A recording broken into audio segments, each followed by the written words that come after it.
Dandelion Wreath is synonymous with their biggest and only hit single, Solstice, Potluck, Dinner. It is a song that has generated 7 albums, multiple world tours, and subsequent international fame. But they never would have recorded it without the help of their manager, Morty Mungden, who has aided and guided them throughout their career. I'm a gravel man, huh? That's my life. The music's a side thing. That's it. It's a way to make a few bucks, right? I'm a businessman after all. So when I find these hippies hanging out in my pit singing this terrible song over and over, I think, let's record the thing. I mean, how hard can that be? Well, to my huge surprise, it became a hit. Who knows why? But of course, they never actually bothered to come up with another song.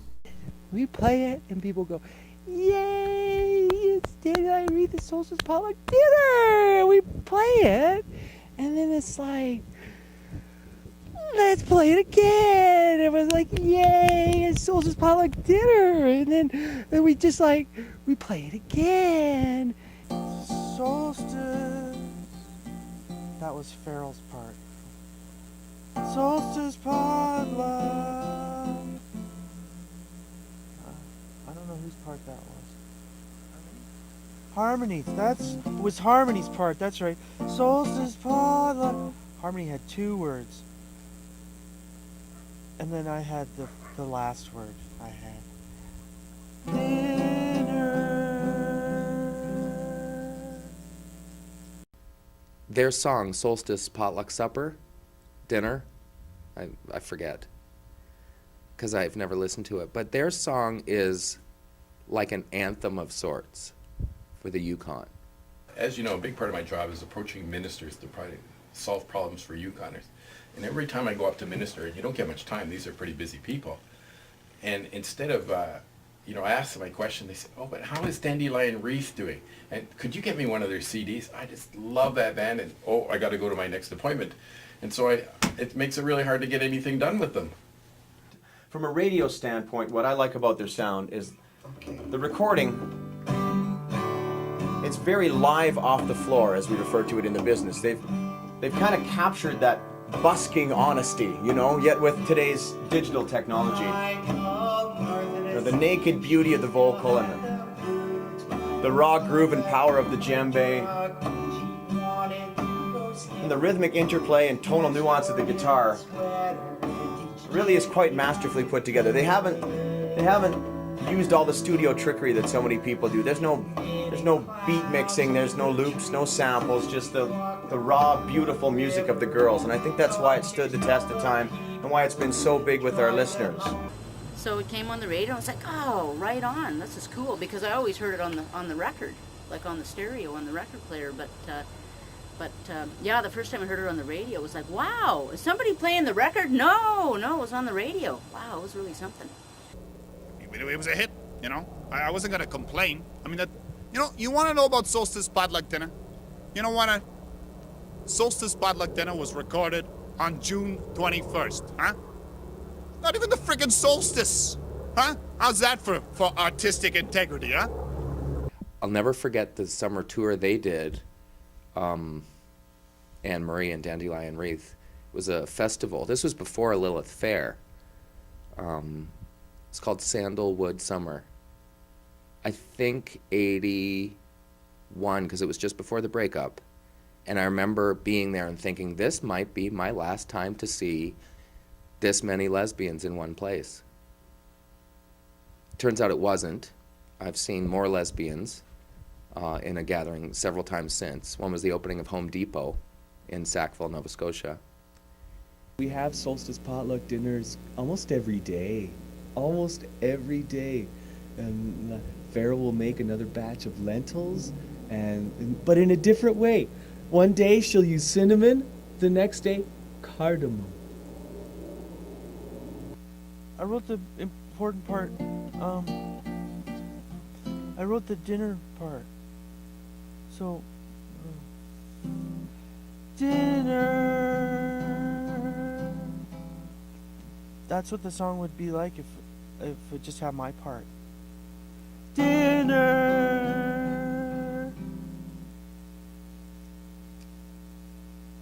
And then I bring some drinks. And I mix a few drinks, and then we get together and we just have such a wonderful time. We have potluck dinners every day, and I think when you bring that all together, that's what solstice potluck dinner is.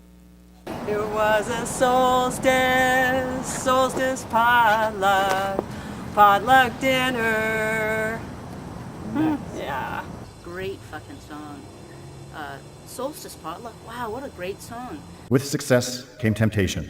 The wreath's newfound popularity brought with it a new culture of sex, drugs, high-end organic dining, and of course, rock and roll. It was gross. I didn't want to be a part of one of them hippie orgy love fests. It was like all the drugs made them insane. Ocarina had the munchies. She kept saying dinner. So Harmony would make her lentils in like 1,000 different ways, and all Farrell would do is sit around and try and decide which was her favorite concert. There was like this time, and we were like in New Mexico, and we were just like playing, and like there was like all these people were like on peyote, and they're like dancing around the fire, and there was like sparks, and it was like a solstice potluck dinner, and like the kids weren't wearing pants, and it was beautiful, man. It was just beautiful. And Rochester, they got a really great Denny's in Rochester. It's at the Talkeetna Bluegrass Festival in Alaska. I actually named the band, little known fact. They were unnamed before I saw them play. Basically what happened was the bikers of Talkeetna got me all hopped up on methamphetamines and barbiturates, and I was walking past the third stage, the smallest stage of course, and I saw this band playing, and I fell to my knees and I saw halos of flowers just circling their heads, you know? All I could think was dandelion wreath. There are, in Canadian music, some legendary partiers. Bruce Cockburn comes to mind. Ian and Sylvia come to mind. Murray McLaughlin, Gong Show. Put them all together and put it through a colander, a party colander, if there's such a thing. You know who's left in the bottom after everybody else is drained away? Dandelion wreath. Still standing, still, you name it, snort it, ingest it, mainline it, turkey baste it. Like they've done everything you can imagine in every orifice you can imagine in every decade you can remember. And some people like to party. Sure, I enjoy a beer or going in the G-hole or whatever, but they need to party.